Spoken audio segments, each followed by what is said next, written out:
are trying to implement significant, second order, adaptive change, and learning is not occurring to those who are implementing it, then there is going to be little to no success. Meaning you cannot go forward with the same knowledge and the same skills and the same disposition and expect to see things improve. That will not happen.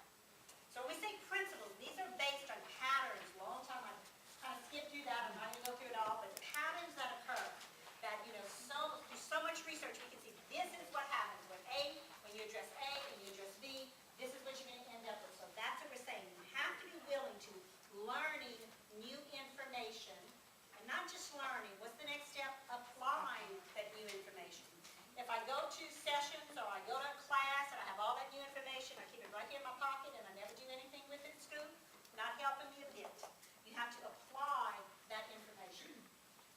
It's a process, not an event. You've heard that before, so what does that mean? That means you don't do it at one time and that you're finished with it. It is continual.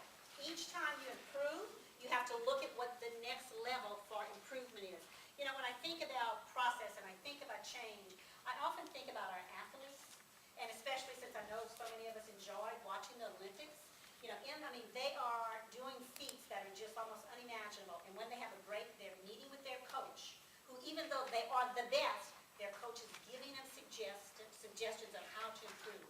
I'm always amazed at that, because they are open to learning and to finding out how do I make it better. I know I'm number one. How do I continue to improve? So this is something that you have to think about. It is a process, which means you have to decide what's going to be done and what's appropriate to be done at a certain level. So we might have some smaller steps in the initiation phase, and then as we get more to where we're implementing it, then we have to really commit to certain things, and then if we want to sustain it, we have to bring that up to another level. The school is the primary unit of change. Right now, we're all concerned with self, because that's the process that we go through.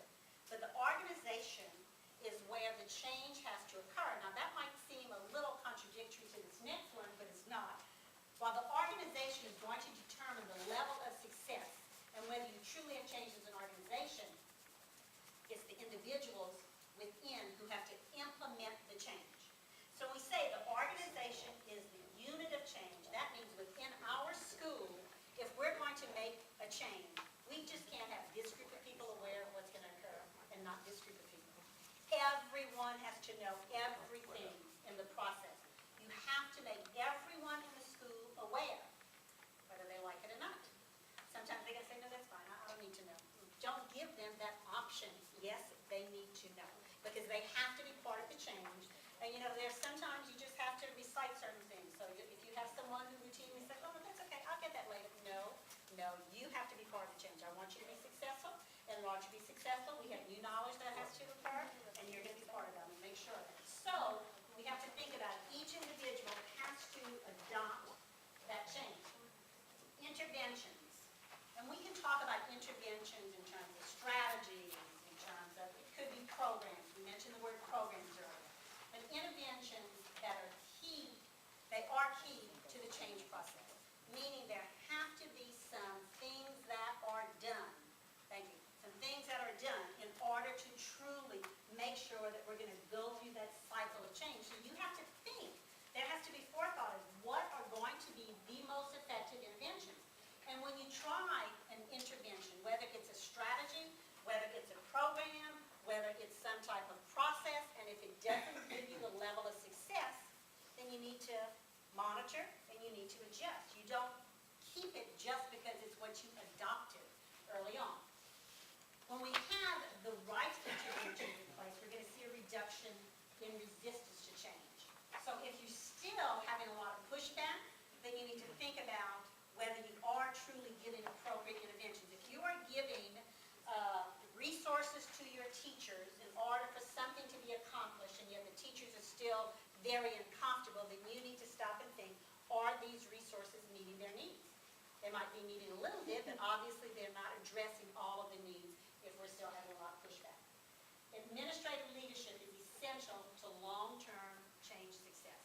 I mentioned earlier that it has to be top-down and bottom-up. It is virtually